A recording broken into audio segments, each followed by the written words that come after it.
Good afternoon and welcome to the pre-prac video for the oscillator prac, the LRC. What we're going to investigate today is the response of oscillators. And to give an introduction to this, I'm first going to discuss a mechanical oscillator and then talk about an electrical oscillator, which of course is the one that you'll be looking at.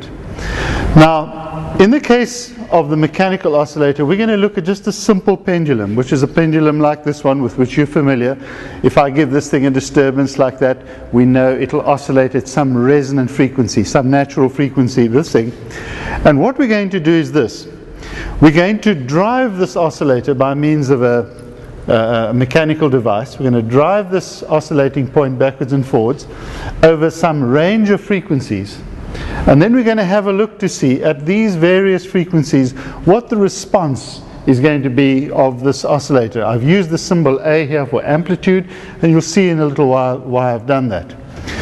Now remember that every oscillator has some natural frequency, and in the case of this pendulum it'll be that frequency, and let's show that natural frequency by means of some center line over here, and I'm going to denote that by F0. That's the natural frequency. I'm first going to drive it at some low frequency and have a look at the response, then increase, and to see what the whole range of responses will be. Let's have a look. First of all, at some very low response.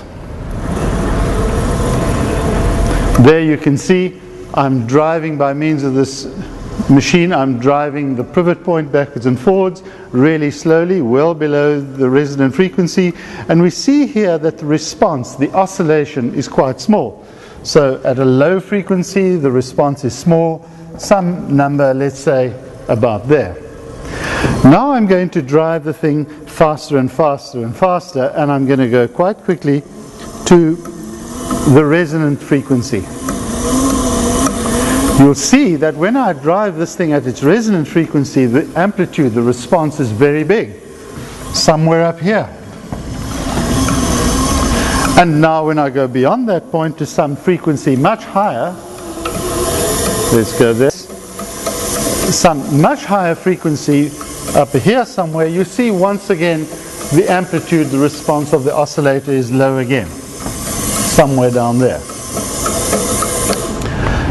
Now, when we plot all of these carefully, we'll see that the response will look something like this. It'll first, the response increases until it gets the resonant frequency, and then the response falls off again. And we see that this pattern is the same for all kinds of oscillators, not just mechanical oscillators. Let me just point out one more thing to you, and that is that the amplitude we were talking about here was the amount of swinging that took place. And what was happening here is that there's energy being transferred.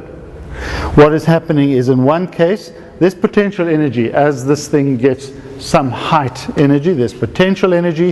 That gets converted to kinetic energy, back to potential, kinetic, back to potential. In other words, energy is being passed backwards and forwards from one state to other.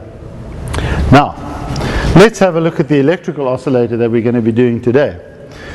There's an inductance, a capacitor, and a resistance in the circuit, and in this case we're going to be driving the circuit by means of this function generator. An important property of an inductance and a capacitance is this.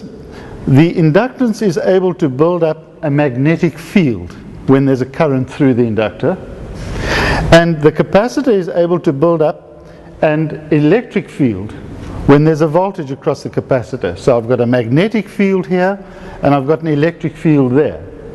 And what is happening in this oscillator is that the energy is being transferred backwards and forwards from the magnetic field into the electric field, from the electric field back into the magnetic field. So this oscillation, although we can't see it, is exactly the same way as an oscillation of a mechanical device like that. So I'm going to drive this circuit, and the easy way to connect that, of course, is to connect straight through to the function generator. So I'm going to connect, first of all, I'm going to connect this wire here, which is from the earth side of the function generator to the resistor. So from the earth side of the function generator to the resistor.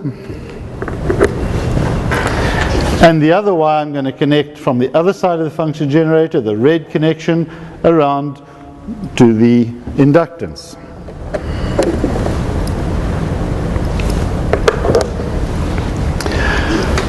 I'm going to measure the voltage across this resistance, and the reason for doing that is this: that as this energy is oscillating backwards and forwards between the magnetic field and the electric field, it does so with the current that's flowing in the circuit.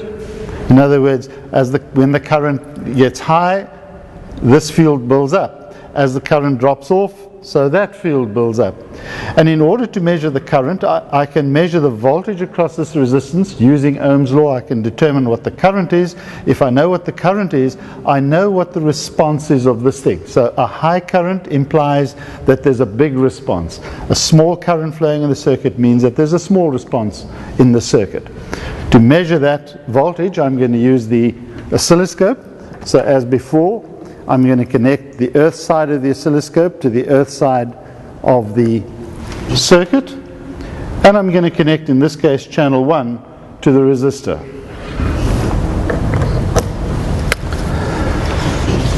Now I'm going to drive the circuit by means of the function generator, and I've started off with some low frequency, and I can have a look on the oscilloscope here, and I can see some very small response, some very low frequency.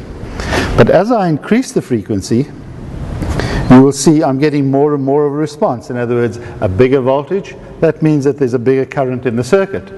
And as I approach the resonant frequency of this LRC circuit, you can see that response is bigger and bigger and bigger until I get to some frequency at which the response is a maximum. Now, if I go beyond that point, in other words, a higher frequency, some frequency beyond here, you can see that the current falls off, which means that the response of the oscillator is becoming less and less and less. In the prac, you're going to have to record the response you get, in other words, the voltages, for some range of frequencies. Once you've got that, you'll do a graph of the response curve and then analysis of that curve. Thank you.